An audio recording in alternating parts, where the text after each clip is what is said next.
Hey guys, if there's one thing I've learned from these stories is you can trust your partner, but not to the point that you're blind, deaf, and stupid. With that being said, I'm gonna jump right into the story. I cheated on my husband with one of his friends, and now I don't know what to do. I want him back. My life is terrible without him. I made a huge mistake, and now I'm caught in such a effed up situation, I don't know what to do anymore. I just want advice, but if you're mean, I understand. I made a huge mistake. This is a long story. Me, 23-year-old female, and my husband, 26-year-old male, have been married for about 3 months, but we've been together ever since my sophomore year of high school, which was his senior year. We've done everything together. When he went to college, we made sure that I would go to the same school. He even turned down a better scholarship to go to a school that I had a better chance of getting into, since he was one of the smart kids and I was one of the more average kids. And when he finished, he immediately started working so that he could support us. And I dropped out because he knew I hated school. He works as a software engineer right now.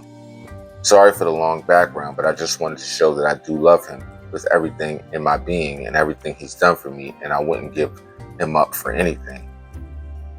Well, if you love this man with all your being, you wouldn't have slept with his friend, but let's go further. I stay at home and take care of the typical cleaning and cooking and house maintenance. So we have a good relationship, and we both put in a lot of work to make sure things stay afloat. Before I get into this, I should say that my physical attraction to him wasn't the same as when we were in college. Ever since he started working, he started to work out less and doesn't come to the gym with me as often. He's not fat or anything, but it's obvious he doesn't have as much muscle and the things he had in early college, like a six-pack, which he knows I used to love. They're long gone.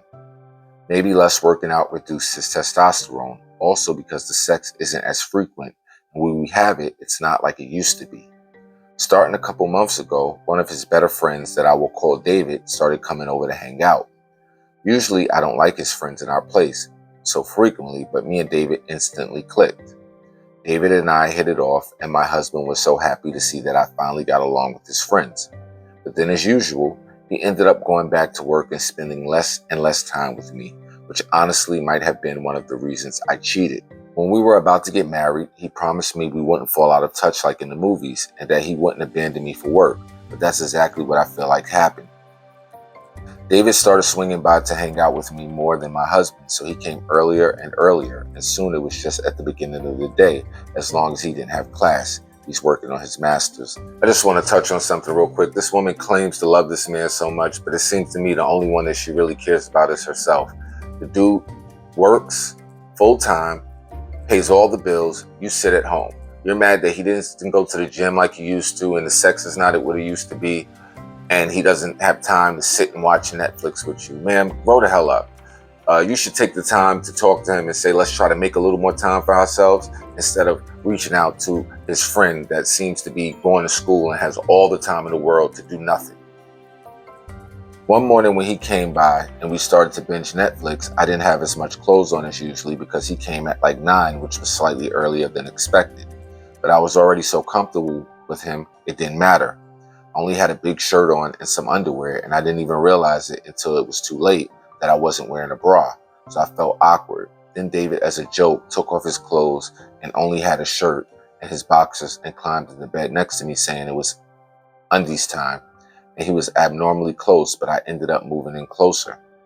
He put his hand on my thighs and I ended up moving to sit in between his legs, and before I even thought about it, he turned me around and he started grinding an erection onto me, and I kissed him. I didn't intend for it to go further than that, but he was everything that my husband wasn't anymore. He was still built, and I could tell he really wanted me more than my own husband had, so we ended up having sex. I trusted him, of course, so we never used protection. Throughout that day, he gave me the opportunity to feel ways and do things I haven't done in so long. Yo, this lady. I usually don't respond like this, but this lady's an absolute scumbag, man. I mean, your husband is busting his ass, going to work every day to take care of you, and you're complaining because he doesn't have a lot of sex drive. If she got off her ass and went to work every day, she probably wouldn't have that much of a sex drive either, man. I mean, but it's not something that you can't get over. You can try to stimulate him, and you can talk to him. I thought I would feel bad right after, but I didn't. I was only really excited that I was desired and wanted and satisfied again. Me and David continued this relationship for months, and I ended up giving him the nickname Hubby because I really felt like he was my true husband the way he treated me. But of course, he started to get possessive like men do, and this is where the huge problems began. Whenever we had sex, he wanted my wedding ring off, and I ended up losing it, and my husband immediately noticed because I made a point of never having it off. But that was only the first thing. David told me to stop kissing my husband or really treating him like he was my husband at all, and I did it. And I treated my husband like shit because he manipulated me into believing he was a shitty husband and person for leaving me so alone.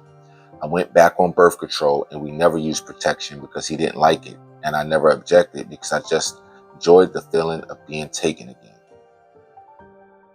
Wow. I stopped kissing my husband. I put as much distance between us in bed as possible, and I made a point to never have sex with him no matter what. I called him fat and ugly when I got angry or was upset, and it just sent my marriage into ruins. David was still around, and I guess my husband realized how lovey-dovey I was with David because he started making accusations. And of course, David got possessive again, so when my husband told him he couldn't come over anymore, he sent my husband months worth of pictures and videos and messages we had made and sent to each other as some kind of sick payback. She just said this man manipulated her. This man didn't manipulate you into doing anything. You are a narcissist. You need constant attention and validation. And this guy gave you a little bit of attention and you screwed your husband over, who I believe loves you very much. When my husband got home, he was infuriated. He screamed and threw things that I had no idea what to do. I realized that David didn't really care about me as much as my husband did if he was willing to expose me like that. He started yelling about how hard he was working as if I didn't help around the house, and he broke a lot of my personal items. I would have had to walk out the house because I don't want to go to jail for slapping this chick head off. I don't want to hear nothing about what you do around the goddamn house, man. He was crying in the corner and talking about how he wanted to kill himself, and I was so scared because he randomly kept lashing out again.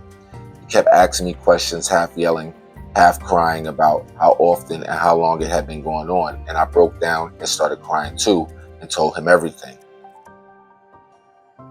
He looked at the videos on his phone, getting angrier again because I told David I loved him, that he was better than my husband, and other things that insulted him.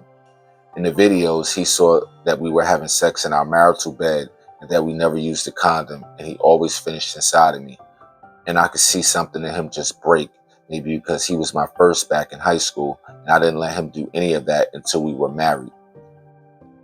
He kept scratching at his skin and harming himself in weird ways and insulting him like I would insult him when I got angry, and I was scared he was going insane. Thankfully, the neighbors called the police due to the yelling. Although they took his side a little more than mine, and they asked me if I had somewhere else to stay, so I didn't know if they hospitalized him or not. Now I live with my mother and I'm working part-time again. I regret everything. No, you just regret getting caught and probably having to work a damn job.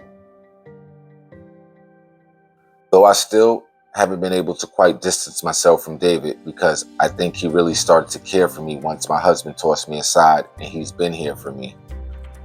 David calls me wifey now, and it hurts because I really just want my husband back. We haven't gotten officially divorced, but he won't talk to me or return my messages or anything at all. If I send a third party there, he just tells them to tell me to get a lawyer because he wants to divorce me. I don't know if I'll do well in the divorce since he paid for everything, and because of David, he has a mountain of evidence on me cheating. I really just want this all to be done and over. What can I do to get him back? And if I don't, how will I do in a divorce? Update. After writing this post, I was able to get into contact with my husband's sister, and apparently he's not doing very well mentally. Apparently he hasn't been eating and has lost a ton of weight. She said all he does is work and sleep and maybe eat every other day.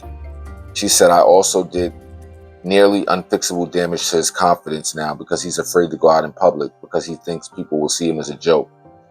Honestly, I don't see how his mental condition is my fault. It's his response and his choice to do what he's doing. My God, man, this lady is an utter bitch. I mean, goodness. No accountability. I mean, I don't believe you should be so mentally weak that you should let a woman or a man destroy you. But goddamn, can she have a little bit of emotion and remorse for this man? She still wants me to sign the papers and is threatening me with the evidence that was sent to him by David. I'm going to hold off on any attempt to get him back until I can ensure that he's not going to do anything drastic like on the night he found out. Man, would you just leave this man the hell alone? I mean, my God, you already done broke his spirit. He doesn't need your scummy presence near him anywhere again in life. Let him move on, hopefully get a therapist, gain his confidence back, and find a better woman. Because you are the bottom of the barrel. One of the worst women I've ever talked about in these stories. And now there's women that have done more, but you just have no accountability and no self-respect. And she is the classic case of a narcissist. So guys, let me know what you think in the comment section. I'll catch up with y'all to the next one. Peace.